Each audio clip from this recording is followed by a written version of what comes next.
So let's talk about SQL in Azure. You can run SQL as a service or SQL as there's like 4 different versions of SQL. There's SQL SaaS, which is a SQL as a service, which is really powerful, doesn't work for every situation. You can run SQL just running on a VM in Azure, which is what this is looking at. And then you can also run a managed SQL instance where Microsoft's really managing the server, but it's still running a full version of SQL. Throw on top of that, we also have whether you're running SQL Web, Standard, or Enterprise. We'll go with Standard since that covers a lot of small business use cases. You'll see here that SQL Standard license adds $600 a month to the cost of this VM. And that's because it's an 8-core VM.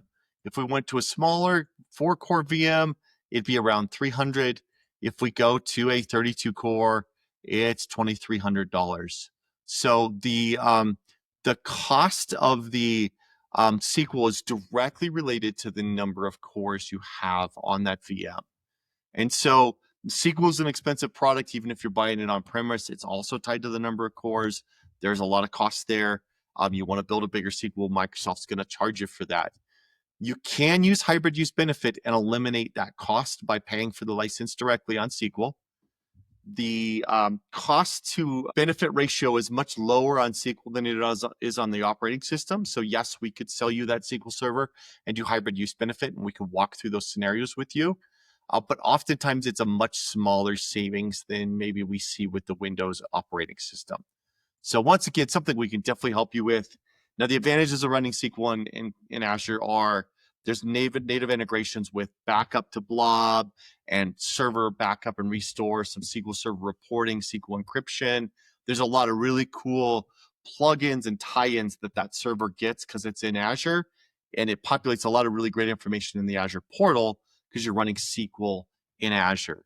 So we're happy to talk you through that. We often also find out that people who need large SQL servers, that oftentimes there's value in looking at on-prem options too, because that could be one of the places where the cloud has trouble scaling to very large SQL Server performance. Once you start breaking down the price, sometimes you find out you've got a better option to do a hybrid setup and run that server maybe in a data center, in a colo, and buy the hardware outright, and it might be a better option. We're going to talk some more about hybrid next week on one of our episodes. We love getting into the nitty-gritty of when it makes sense to be in Azure and when it makes sense to be running these things on-prem and where the hybrid benefits lie. So this is probably the single biggest thing that you can save costs on in Azure.